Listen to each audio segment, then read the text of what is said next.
Equi potential surface में जरा एक बात ध्यान, यहाँ पे पोटेंशियल सेम है। सपोज हम लोग 10 वोल्ट से, हेलो बच्चों लोग, आज हम लोग पढ़ने वाले हैं क्या, इक्वी पोटेंशियल सरफेस। ऐसी सरफेस जहाँ पे पोटेंशियल की वैल्यू क्या पाई जाए, सेम पाई जाए। पोटेंशियल का मतलब एनर्जी से होता है, यानी एनर्जी क्या हो, सेम हो। देखो जरा बात करते हैं यहाँ पे पॉइंट चार्ज के। पॉइंट चार्ज से किसी आर लेंथ पे अगर आपको पोटेंशियल निकालना हो तो वैल्यू होती है के क्यू बाई क्या होगी, आर। अब आप यहाँ पे जाओ, यहाँ पे जाओ, यहाँ पे जाओ, अगर सारे पॉइंट की डिस्टेंस क्या है अगर आपके पास, सब अगर आर लेंथ पे और इन पॉइंट्स को अगर ज्वाइन करो तो कुछ कुछ एक सर्कल जैसा आएगा जहाँ पे पोटेंशियल क्या होगा, सेम होगा। लेकिन ये सरफेस है, ऐसा इसलिए क्योंकि आप पॉइंट से थोड़ा बाहर भी आएंगे, इधर भी आओगे, थोड़ा इधर भी, यानी जो आपके पास ये दिख रहा है ये रिंग है, ये रिंग देखने के लिए रिंग हो सकती है, लेकिन अगर इसको ध्यान से देखो तो क्या हो जाएगा, ये एक सरफेस बनेगा। एक्चुअली में ये स्फीयर बनेगा। फुटबॉल की बॉल दिखी है, उसके जैसा गोला, उसकी किसी भी पॉइंट पे, सेंटर से कहीं पे भी जाओगे तो आपके पास ये जो वैल्यू है पोटेंशियल की वो क्या आएगी, सेम। इसको अगर मैं 10 कह दूं तो हर पॉइंट पे वैल्यू क्या होगी, सेम।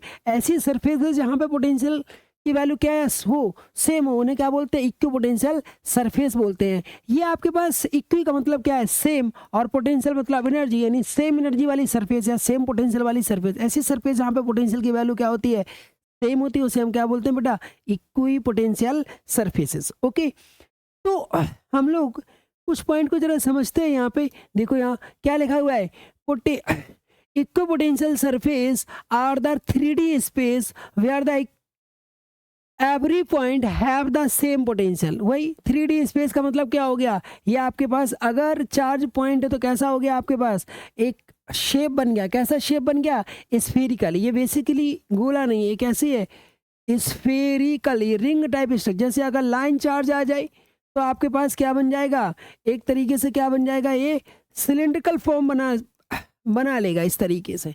ओके, तो ये आपके पास क्या है, इक्वी पोटेंशियल सरफेसेस है। यहाँ पे आओ, यहां पे देखो आपके पास no work done when a charge move along the equipotential surface, EPS, यानी कोई वर्क नहीं होता अगर कोई चार्ज इनके ऊपर क्या कर जाए, मूव कर जाए। क्या मतलब है इसका, जरा समझते हैं। जरा देखो यहाँ पे, अगर आपकी सरफेस के ऊपर आपको वर्क निकालना हो तो क्या होता है, किसी भी चार्ज के मूवमेंट पे जो वर्क पाया जाता है, जरा ध्यान से देखो, अगर हम चार्ज के मूवमेंट से वर्क लें तो क्यू डब्ल्यू इक्वल टू क्या आता है, क्यू इंटू डेल्टा वी आएगा। अब 1 पॉइंट से यहाँ तक जाते हैं तो क्यू, और अगर हम पोटेंशियल का गैप लगाते हैं, यहाँ पे 10, यहाँ पे 10, अब आप गैप लगाओ तो 10 माइनस 10 इक्वल टू आंसर क्या हो जाएगा, 0। यानी आप अगर यहाँ पे क्या निकालते हो, वर्क निकालते हो ड्यू टू द क्या, movement on equi potential surface, यानी ये इक्वी पोटेंशियल सरफेस है, यहाँ 1 से अगर 2 तक अगर आप मूव करते हो तो वर्क डन की वैल्यू क्या आएगी, 0। आप कहीं पे भी मूव कर जाओ, हर जगह वर्क डन की वैल्यू क्या आएगी, 0। बिल्कुल वैसा ही है कि आपने क्या किया, जैसे ग्रेविटी भी नहीं कहते, जैसे यहाँ पे क्या है, mgh। अब यहाँ पे आप कहीं पे मूव करते जाओ तो जो एनर्जी है वो कॉन्स्टेंट हो जाएगी, ना वो कम होगी ना ज़्यादा। तो इसको शिफ्ट करने में जो आपकी एक्स्ट्रा एनर्जी है वो क्या होती जाएगी, 0 होती जाएगी। सिमिलरली यहाँ पे कि जो आपके पास यहाँ पे वही यहाँ पे, तो कोई एनर्जी में बदलाव नहीं, तो वर्क डन क्या आएगा, 0 आएगा। तो हम इक्वी पोटेंशियल सरफेस पर no work done when move along the equipotential surface, अगर हम इक्वी पोटेंशियल सरफेस पर मूव करते हो बेटा तो वर्क डन क्या आता है, 0। इसमें बहुत सारे क्वेश्चंस पूछे जाते हैं। यहाँ पे एक चार्ज रखा है, एक चार्ज यहाँ से यहाँ मूव कर गया, यहाँ पे पोटेंशियल सेम है, तो आंसर क्या आएगा, वर्क डन का आंसर क्या आएगा, 0। फिर चाहे किसी भी रास्ते से आए उससे मैटर नहीं करता, जैसे यहाँ से mgh कहीं से भी घूम के इसी लेवल पे आ गया तो एनर्जी क्या होगी, नो, बदलाव नहीं होगा, कोई चेंज नहीं होगा। Space between the equipotential surface used to find the electric field. हाँ, अभी जरा पॉइंट को समझते हैं। देखो, पहला पॉइंट आपके पास क्या है, 3D स्पेस होता है। दूसरा पॉइंट आपके पास क्या होता है, वर्क डन 0 होगा। तीसरा पॉइंट देखो यहाँ पे लिखा हुआ है कि आपके पास जो इलेक्ट्रिक फील्ड है, क्या लिखा हुआ, electric field between the equipotential, sorry, space between the EPS यानी equipotential surface use to find the electric field. जरा ध्यान से समझो, आप कह रहे हो कि यहाँ पे कोई चार्ज है, यहाँ से चार्ज से किसी लेंथ पे अगर आप फील्ड निकालो तो फील्ड का फॉर्मेट होता है ई इक्वल टू क्या होता है, के क्यू बाई क्या होता है बेटा, आर स्क्वायर होता है। ओके, और अगर पोटेंशियल की बात करो तो क्या होगा, ई वी इक्वल टू क्या होगा, के क्यू बाई क्या होगा, आर होगा। अब जरा ध्यान से समझो, अगर आपने यहाँ पे एक सर्कल बनाया, ओके, तो जरा बात करते हैं हम पहले पोटेंशियल की। तो पोटेंशियल की वैल्यू मैंने सपोज करो यहाँ पे हर जगह क्या ले ली 10, तो यहाँ पे पोटेंशियल 10 है, यहाँ पे भी 10 है, यहाँ पे भी 10 है, हर जगह पोटेंशियल कितना होता जाएगा 10 होता जाएगा। कोई दिक्कत, no problem. Okay, now field की वैल्यू की बात करते हैं। मान लो फील्ड की जो भी वैल्यू है, इसकी कुछ भी वैल्यू ले सकते हैं। सपोज करो मैंने इसकी वैल्यू कितना ले लिया, थोड़ा सा कम ले लेता हूँ, 9 ले लिया। अगर फील्ड की वैल्यू की बात करो तो यहाँ पे जो फील्ड की वैल्यू होगी वो दूर को दिखाई देगी ऐसे, यहाँ पे फील्ड को ऐसे दिखाई देगा एरो इस तरीके से। तो फील्ड देखो ये रहा। अब क्वेश्चन क्या कह रहा है समझो, यानी जो हमारा पॉइंट है वो क्या कहना चाह रहा है। पॉइंट ये कह रहा है कि ठीक है, एक पोटेंशियल सरफेस से यहाँ पे 2 पॉइंट में एक साथ डिस्कस कर रहा हूँ। पहला कि इलेक्ट्रिक फील्ड और पोटेंशियल को ध्यान से देखो तो इनके बीच में एंगल कितना बन गया आपके पास, ये एंगल बन गया कितना 90 डिग्री का। यानी फील्ड और पोटेंशियल हमेशा कितने डिग्री पर होंगे, 90 डिग्री पे होंगे। अगर ऐसा नहीं है तो उन्हें हम ब्रेक करके लाएंगे। यानी आपके पास क्या है, पोटेंशियल और अपने आप को सेट करेंगे इस तरीके से। अब अगला पॉइंट इसी के अंदर है आपके पास। क्या पॉइंट है जरा समझो उस पॉइंट को, कि अगर आप एक और सरफेस खींच दो, यहाँ पे ये रही दूसरी सरफेस। अब यहाँ से यहाँ तक अगर मूव करोगे तो आपका पोटेंशियल यहाँ पे जो भी है, यहाँ पे आके पोटेंशियल क्या हो जाएगा, फिर कुछ नया होगा, लेकिन जो होगा हर जगह क्या होगा सेम। हमने पोटेंशियल की वैल्यू 10 ली है, आगे जाएंगे तो पोटेंशियल कम हो जाएगा। मैंने मान लिया कि यहाँ पे पोटेंशियल 7 हो गया, तो हर पॉइंट पे पोटेंशियल क्या हो गया 7 हो गया। तो क्वेश्चन कह रहा है कि यहाँ से अगर मुझे इसके बीच में फील्ड निकालना है, यानी यहाँ पे फील्ड कितनी ली थी आपने, उसकी वैल्यू 9, तो यहाँ से यहाँ तक का जो स्पेस है अगर आप इसे x कर दो तो ये जो स्पेस है ये इस्तेमाल होता है क्या, फील्ड निकालने में, या फील्ड दिया है तो पोटेंशियल निकालने में। यानी जो फील्ड हमें निकालना है इन दो सरफेसेस के बीच में, कि भाई यहाँ पे कितनी फील्ड है या यहाँ पे कितनी फील्ड है या मिड में कितना फील्ड है, तो इसका फील्ड निकालने के लिए इसका जो गैप है वो इस्तेमाल होता है। क्योंकि आपको एक रिलेशन पता होगा, E इक्वल टू माइनस क्या होता है, dB ओवर dx या dV ओवर dr। तो ये जो रिलेशन है वो यही बता रहा कि आपके पास जो डिस्टेंस है वो क्या है, किसके बीच में, दो सरफेसेस के बीच में, या एक पॉइंट और दूसरे पॉइंट के बीच में। ये स्मॉल है तो थोड़ा छोटा सा वेरिएशंस होगा। ओके, तो 2 पॉइंट, एक पॉइंट क्या है कि आपके जो इलेक्ट्रिक फील्ड है वो 90 डिग्री पे होगा, किससे, इक्विपोटेंशियल सरफेस पे। इक्विपोटेंशियल सरफेस में जरा एक बात ध्यान रखना कि एक सरफेस और दूसरी सरफेस पे पोटेंशियल की वैल्यू क्या होगी, डिफरेंट होगी। यहाँ पे 10, यहाँ पे 10, यहाँ पे 10, तो यहाँ पे क्या होगी 9 9, हर जगह क्या होगी डिफरेंट वैल्यू। इस सरफेस पे सेम, इस सरफेस पे सेम, हर सरफेस पे अपना वैल्यू क्या होता जाएगा, डिफर करेगा, कम या ज्यादा जो भी है। मान लो यहाँ पे 7, तो हर पॉइंट पे क्या होगा 7, लेकिन इस पे और इस पे क्या होगी डिफरेंट वैल्यू होगी। यानी हमें ध्यान क्या रखना है, पोटेंशियल सरफेस के एक पोटेंशियल सरफेस में सारे पॉइंट्स पे वैल्यू सेम होती है, लेकिन दूसरी वाली पे क्या करेगा, वेरी करेगा। जरा ध्यान से समझो वर्क डन का पॉइंट। अगर आप यहाँ से यहाँ मूव करते हो, यानी मान लो 1 से कहाँ मूव करते हो 2, तो वर्क नहीं आएगा, और यहाँ से यहाँ मूव कर जाओ तो वर्क आपका आएगा, क्योंकि पोटेंशियल गैप हो गया ना, एनर्जी गैप हो गया। तो आप पोटेंशियल सरफेस में सेम सरफेस पे मूव करते हो तो वर्क डन क्या होता है 0, लेकिन एक सरफेस से दूसरे सरफेस पे जंप करते हो या दूसरी सरफेस तक मूव करते हो तो आपका वर्क यहाँ पे पाएगा। यानी चार्ज को मूव कराओगे तो आपको वर्क करना पड़ेगा या आपको वर्क मिलेगा। ओके, तो पहला पॉइंट आपने क्या देखा, वर्क कब मिलेगा, और आपकी सरफेस यानी इलेक्ट्रिक लाइन एंड क्या पोटेंशियल की लाइन कितने डिग्री पे होती है, 90 डिग्री पे होती है। तीसरा पॉइंट x, इन दोनों के बीच की वैल्यू किसी भी एक को निकालने के लिए क्या इस्तेमाल करेंगे, उनके मिड का x इस्तेमाल होता है जो कि 90 डिग्री वाला है, x होगा। चलो वापस चलते हैं पॉइंट पे, तो जरा फिर से समझो, देखो क्या लिखा हुआ है। ये क्या है, एक स्पेस है, 3D स्पेस है। जैसे कि यहाँ पे क्या बना दिया गया, आपको स्फीयर बना दिया गया, सिलेंडर बना देंगे या फिर कोई सरफेस। तो स्फेरिकल, सिलेंड्रिकल, अलग अलग जगह अलग अलग शेप की क्या आएंगी, सरफेसेस आएंगी, उन्हें हम क्या बोलते हैं इक्विपोटेंशियल सरफेस। जैसे अगर आपसे कहा जाए डाइपोल की बात करो तो प्लस और माइनस, तो डाइपोल में ये कुछ ऐसे आ जाती हैं सरफेसेस, क्या होते जो हो जाएंगी, ये आपके पास क्या आ जाएंगी, सरफेस आ जाएंगी। आपके पास इक्विपोटेंशियल सरफेस हर जगह अलग अलग स्ट्रक्चर में अलग अलग आएंगी। फिर जरा ध्यान से समझो, आप क्या कह रहे हो, पॉइंट चार्ज से कैसे आ जाएंगी, पॉइंट चार्ज से आपके स्फेरिकल आ जाएंगी, क्योंकि सब पॉइंट पे वैल्यू क्या आएगी सेम आ जाएगी। तो आप अगर आप लाइन चार्ज लेते हो यानी इनफाइनाइट, तो आपके पास इस सरफेस कैसी आ जाएंगी, सिलिंड्रिकल आ जाएंगी। ओके, चार्ज का अगर बंटवारा इस तरीके से तो सरफेस इस तरीके के शेप के आ जाएंगी, यानी डिफरेंट डिफरेंट प्लेट शेप की, तो अलग अलग जगह अलग अलग शेप की क्या आएंगी, सरफेसेस आएंगी। ओके, तो ये 3D में क्या है, इसमें से आगे कह रहा है कि वर्क डन, एक पे जाओगे तो वर्क डन नहीं मिलेगा, लेकिन एक से दूसरी सरफेस पे जंप करोगे तो वर्क डन मिलेगा। यानी एक सरफेस पे मूव करोगे तो नहीं मिलेगा, लेकिन दूसरी सरफेस पे मूव कर जाओगे तो वर्क डन मिलेगा, क्योंकि पोटेंशियल का वहाँ पे क्या हो जाता है, गैप हो जाता है। यहाँ पे आओ, अगला पॉइंट कह रहा है आपके पास कि इलेक्ट्रिक फील्ड अगर निकालना हो तो उनका बीच का गैप, इनके बीच में जो गैप, परपेंडिकुलर गैप होता है वो हम इस्तेमाल करते हैं, क्योंकि वो वहाँ पे रिलेशन होता है, E= क्या होता है, -dv/dx या dr। आगे EPS is perpendicular to the electric field line. जैसे आपके पास जो EPS है यानी इलेक्ट्रिक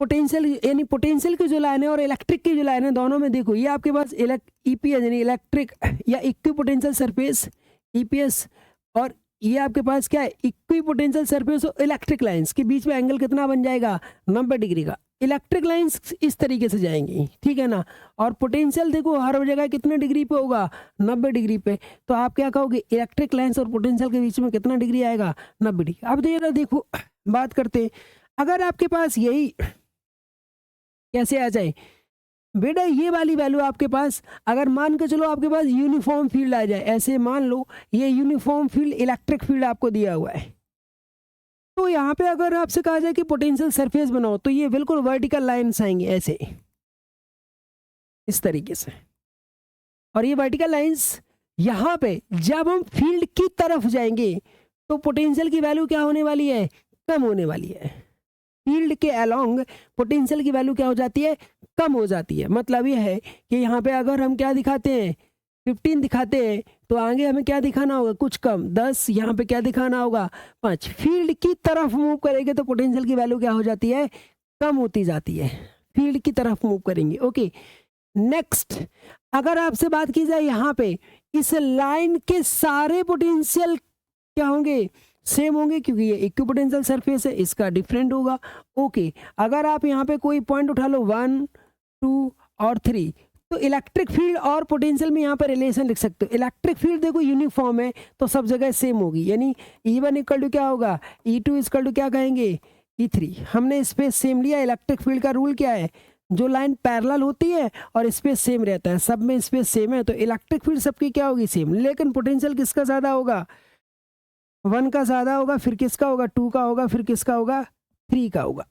ओके, नाउ 3 का सबसे कम, 1 का सबसे ज़्यादा। यही अगर लाइन अगर आपके पास ऐसे आ जाए इस तरीके से, मान लो 1.1 है, 1.2 है, 1.3 है, ये बेटा इलेक्ट्रिक लाइन्स है, ध्यान रखना। कौन सी लाइन है, इलेक्ट्रिक लाइन्स। अब देखो जरा, इलेक्ट्रिक लाइन्स का जो वेरिएशंस जब होता है, जब वेरी करती है, तो हम कैसे पता करते हैं कि कहाँ पे फील्ड ज़्यादा होगी, तो लाइन कितनी क्लोज है। तो देखो 3 लाइन पॉइंट पे लाइन क्लोज आ गई, तो हम कहेंगे इलेक्ट्रिक फील्ड यहाँ पे ज़्यादा है।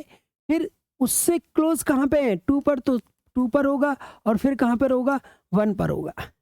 और पोटेंशियल का सीधा रूल है, फील्ड की तरफ कम होगा, तो ये यहाँ पे कम है, यहाँ पे पोटेंशियल ज़्यादा है, यहाँ पे सबसे ज़्यादा, तो क्या आएगा, V1 > क्या होगा, V2 > क्या आएगा, बोलो, V3। ये आपके पास कॉन्सेप्ट होता है कि फील्ड की तरफ जाएंगे तो आपकी जो फील्ड है वो कुछ भी हो सकता है, कांस्टेंट तो नहीं बदलेगी, बदल रही, डिपेंड करता है क्या है, क्योंकि लाइन को क्लोज और दूर देखना है। और पोटेंशियल में फील्ड की तरफ वाली वैल्यू क्या हो जाती है, जितना उधर जाओगे उतनी वैल्यू कम होती जाती है। ओके, सो चलो हम लोग एक और पॉइंट पे डिस्कशन करते हैं और फिर आगे चलते हैं। देखो जरा कि भाई बात करते हैं यहाँ पे एक क्वेश्चन की कि भाई इक्विपोटेंशियल सरफेसेस के क्वेश्चन किस तरीके से होंगे। तो यहाँ पे देखो, अगर आपके पास, इससे पहले मैं आपको एक और क्वेश्चन कराता हूँ जरा। देखो इस तरीके से अगर कोई डायग्राम ऐसे आ जाए, मान लो इस तरीके से, इस तरीके का डायग्राम। ओके, ये इलेक्ट्रिक लाइन से, मान लो ये पॉइंट कौन सा है, 1, ये पॉइंट 2 और यहाँ पे पॉइंट 3। देखो यहाँ क्लोजनेस जैसा ज़्यादा है, वहाँ क्लोजनेस कम है, तो इलेक्ट्रिक फील्ड में क्या कहेंगे, लाइन क्लोज कहाँ है, तो E2 > क्या होगा, E3 और फिर क्या होगा E1। लाइन यहाँ पे सबसे ज़्यादा क्लोज, वहाँ पे कम, यहाँ पे सबसे दूर दूर, तो यहाँ पे ये कम होगा इस तरीके से। और पोटेंशियल में क्या कहोगे, आपके पास V1 फील्ड की तरफ, फील्ड के एरो यहाँ है तो फील्ड की तरफ जाएंगे तो पोटेंशियल क्या हो जाएगा, पोटेंशियल हो जाएगा कम, तो ये पोटेंशियल ज़्यादा होगा, ग्रेटर देन क्या आएगा V2, ग्रेटर देन क्या आएगा V3। ये बेटा आपके पास रिजल्ट आएगा। ओके, नाउ हम लोग बात करते हैं एक क्वेश्चन की। जरा देखो यहाँ पे क्वेश्चन कह रहा है कि इस तरीके की लाइंस बनी हुई हैं, तो ज़रा फील्ड की वैल्यू बताओ, या फील्ड किधर होगी वो बताओ, डायरेक्शन भी पूछ लेंगे, यहाँ पे वैल्यू बताओ। तो हमें करना क्या होता है ऐसे क्वेश्चन में कि एक हमारे पास रिलेशन है, देखो E इक्वल टू क्या रिलेशन होता है, dv ओवर डी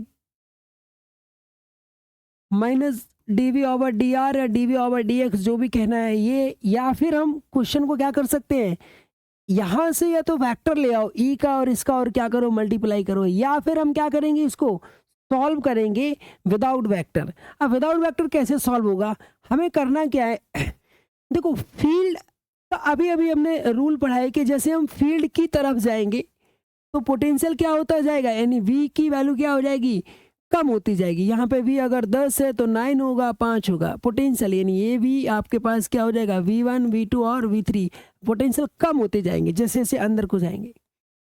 तो इसका मतलब क्या है कि फील्ड की तरफ अगर हम इधर जाएंगे तो फील्ड कम होगी और उधर जाएंगे तो फील्ड ज़्यादा होगी, क्योंकि पोटेंशियल इधर कम है और जिधर पोटेंशियल क्या होता जाएगा, फील्ड हमारी किधर होगी इस केस में, जरा समझो। फील्ड हमारी पोटेंशियल जिधर कम हो रहा है, तो पोटेंशियल देखो इधर को कम हो रहा है, तो फील्ड का एरो कुछ इधर कहीं होगा। ओके, चलो हम लोग एक रिलेशन इस्तेमाल करते हैं। E इक्वल टू क्या होगा, माइनस डेल्टा वी वाई, क्या आएगा आपके पास, delta V by delta R आएगा। तो पोटेंशियल की बात करो तो डेल्टा हमें निकालना है फील्ड, तो हम लोग क्या कहेंगे, इसको इधर मल्टीप्लाई कर दो, तो ज़रा देखो माइनस के साथ होता है, तो इसको ज़रा मल्टीप्लाई करके हम लोग दोबारा से ठीक से लिखते हैं, तो देखो क्या हमारे पास फॉर्मेट आता है, delta V equal to minus E into क्या बन जाएगा, डेल्टा R बन जाएगा। क्या बन जाएगा, delta V equal to E into delta R। अब E हमें पता नहीं है कहाँ पे, हम लोग को क्या निकालना है, डेल्टा R और डेल्टा V। तो ऐसे केस में आप कहीं से भी कहीं मूव कर जाओ, लेकिन याद रखो यहाँ पे अगर आपने ये गैप परपेंडिकुलर वाला निकाल लिया तो फिर आपको एक जगह से दूसरी जगह मूव कर जाना है। क्या कह रहे हैं हम लोग, समझो ये गैप देखो ध्यान से। नॉर्मली बेटा क्या होता है, ये जो हमारे पास डेल्टा R डेल्टा V ये जो कुछ होता है वो सब हमेशा क्या होते हैं, लोअर से हायर की तरफ के लिए डिफाइंड है डेल्टा R। हाँ, हालांकि हम सॉल्यूशन किसी के लिए भी कर लेते हैं, लेकिन हमारे पास जो डेल्टा V, तो हम लोग कहाँ से कहाँ मूव कर रहे हैं, सपोज हम लोग 10 वोल्ट से कहाँ मूव कर रहे हैं, 20 वोल्ट तक मूव कर रहे हैं। तो हम लोग यहाँ से मैंने मान लिया कि ये पॉइंट 1 है और ये पॉइंट क्या है 2, तो हम लोग कैसे मूव करेंगे, लिखा जाएगा V2 minus V1 equal to minus का E टाइम्स क्या लिखेंगे, ये लिखेंगे R2 माइनस क्या लिखेंगे R1, क्योंकि ये 2 वाला और ये 1 वाला। अब ध्यान से देखो, ये आपको सेंटीमीटर में दे रखा है, 30 20 10 इस तरीके का क्या है आपके पास, ये फॉर्मेट दिया हुआ है। ये यहाँ से 10 होगा, ये यहाँ से 20 होगा, तो इसका गैप कितना होगा 10, यानी ये गैप 10 होगा, क्योंकि बेटा ये टोटल लेंथ यहाँ पे कितना है 20 है आपके पास, है ना। ये वाला कितना है 10, तो ये कितना बचेगा, ये 10 बचेगा। लेकिन ये वाला लेंथ इस्तेमाल नहीं होता, यहाँ पे जो रूल है हमारे लिए वो क्या है, वो परपेंडिकुलर लेंथ इस्तेमाल होता है। पोटेंशियल और सरफेस के बीच में एंगल कितने डिग्री का होता है, 90 डिग्री का, तो हम ये वाली लेंथ इस्तेमाल नहीं करेंगे। हम क्या करेंगे, यहाँ से इसका एक परपेंडिकुलर पता कर लेंगे यहाँ पे, यहाँ से। अब देखो यहाँ आप जैसे इसको परपेंडिकुलर निकालोगे तो ये एंगल देखो 90 हो जाएगा। अब इसको आप x बोल दो। अब ध्यान से देखो, इस x की वैल्यू 10 है, समझना, ये आपके पास x है, तो देखो ये x का cos 30 होगा, ये x का कौन सा होगा, x sin 30 होगा। और x sin 30 की अगर आप वैल्यू लगाओ तो x की वैल्यू 10 है, तो sin 30 की वैल्यू होती है 1/2, इसका आंसर आ रहा 5 सेंटीमीटर। ओके, तो आपको ये वाली लेंथ इस्तेमाल करना है यहाँ से लेके यहाँ तक। अब हम चाहे तो इसको 0 मान सकते हैं और इसको क्या मान सकते हैं, कोई भी x जो कि x की वैल्यू क्या हो जाएगी 5। तो यहाँ पे अगर हम 0 मान लें तो ये कितना हो जाएगा सीधा कोऑर्डिनेट, क्योंकि परपेंडिकुलर लेंथ कितनी हो गई इसकी 5 हो गई, तो हम इसको 0 मानेंगे और इसको क्या मान लेंगे 5। तो अब देखो जरा यहाँ पे कैसे सॉल्व करेंगे, यहाँ पे v2 यानी हम यहाँ से यहाँ मूव कर रहे तो कितना आएगा 20 minus 10 equal to minus of E times क्या आएगा, यहाँ से यहाँ मूव किए तो यहाँ पे वैल्यू ये वाली आएगी जो कि x sin 30, यानी इसका हमने वैल्यू लिया तो इसका आंसर कितना आ रहा, हम डायरेक्टली इसका आंसर 5 लगा सकते हैं, और स्टार्टिंग वाला स्टार्टिंग 0 था और 10 टू पावर क्या लगा दिया -2। देखो जरा आंसर कितना आता है, यहाँ से ध्यान से देखो ये बचेगा आपके पास क्या होगा, ये बोल्ट में था तो कन्वर्ट करने की जरूरत नहीं, माइनस का ई टाइम्स क्या आया 5 इंटू 10 टू पावर क्या आ रहा -2, ये -2 इधर आएगा तो ये हो जाएगा आपके पास कितना 1000/5 इजकल टू क्या हो जाएगा -e। अब यहाँ से इसको कट कर दो तो 2, तो e की वैल्यू जो आ रही है आपके पास, e की वैल्यू बेटा कितनी आई माइनस ऑफ क्या आ गया बोलो आपके पास 200 न्यूटन पर क्या आ गया कूलम, यानी 200 न्यूटन पर कूलम आया। फिर से समझो इस चीज को, हम लोगों ने क्या किया इसको ब्रेक किया ये वाली लेंथ, तो यहाँ से यहाँ मूव किए तो ये 0 हो जाएगा, ये जो भी वैल्यू आई 5 हो जाएगा, तो फाइनल माइनस इनिशियल, और यहाँ पे भी क्या किया फाइनल माइनस इनिशियल, हम कहीं से भी कहीं मूव कर जाएंगे हमें आंसर मिल जाएगा। तो हमारा जो आर आया था ना, ध्यान से देखो ये आपके पास बेसिकली ये आपके पास बदलाव का वेक्टर इस तरीके से था,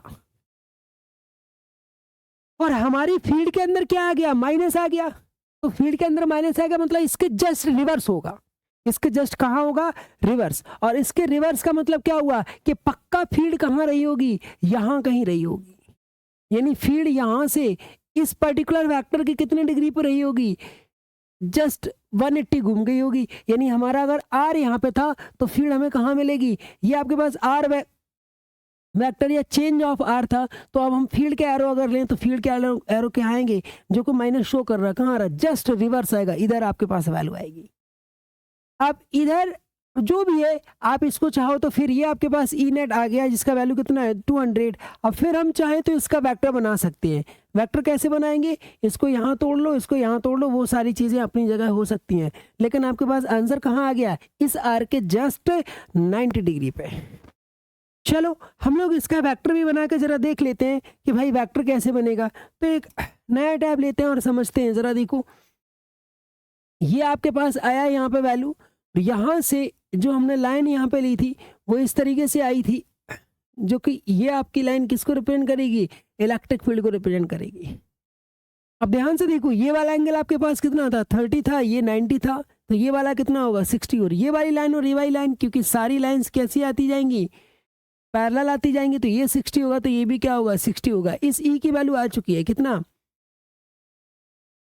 200 या फिर कहो आप -200, दोनों बातें एक ही चीज है। ओके तो यहाँ पे ध्यान से देखो ये आपने एरो शो कर दिया तो आप इसे 200 कह सकते हो। तो यहाँ पे वेक्टर अगर लिखना चाहें हम लोग तो यहाँ पे ये वाला क्या बनेगा ई का क्या बनेगा ई cos 60 बनेगा, और ये वाला क्या बनेगा ई sin 60 बनेगा। तो इलेक्ट्रिक फील्ड का एग्जैक्ट वेक्टर फॉर्म अगर हम लोग लिखना चाहें यहाँ पे तो ई वेक्टर इक्वल टू क्या आएगा ई cos 60 का क्या होगा माइनस ऑफ आई कैप, और वो ऊपर को है तो क्या आएगा ई sin 60 का क्या आएगा जे कैप। ओके तो ये आपके पास 200 है, cos 60 कितना होगा 1/2 minus of I cap plus 200 sin 60 आपके पास आएगा √3/2 का क्या आएगा जे कैप। तो अगर आप वैल्यू निकालना चाहो तो ये आपके पास क्या आ जाएगा माइनस चाहो तो बाहर ले लो 100 ऑफ आई कैप, और यहाँ पे क्या हो जाएगा प्लस हो जाएगा ये 100 ऑफ √3 का क्या हो जाएगा जे कैप। ये आपके पास ई का वेक्टर आ गया, एग्जैक्टली वेक्टर कि किस तरीके से होगा। बेटा उस क्वेश्चन को अलग अलग जगह अलग अलग तरीके से हम करेंगे, लेकिन आपको जो मैंने सिखाया कि भाई कहीं से भी कहीं मूव कर जाओ और वहां से आपको क्या मिल जाएगा वैल्यू मिल जाएगी किसकी इलेक्ट्रिक फील्ड की।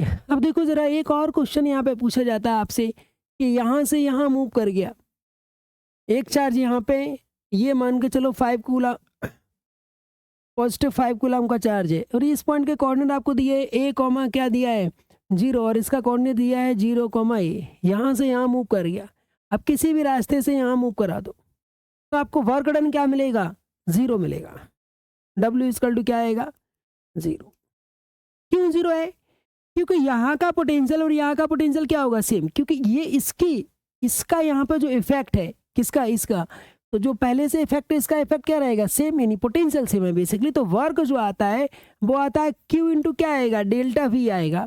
अब ये 1 पॉइंट है और ये 2 पॉइंट है, तो यहाँ पे अगर आप ये लेंथ आपको ए गिवन है, तो यहाँ पे पोटेंशियल की वैल्यू क्या आएगी? के क्यू बाई क्या आएगा?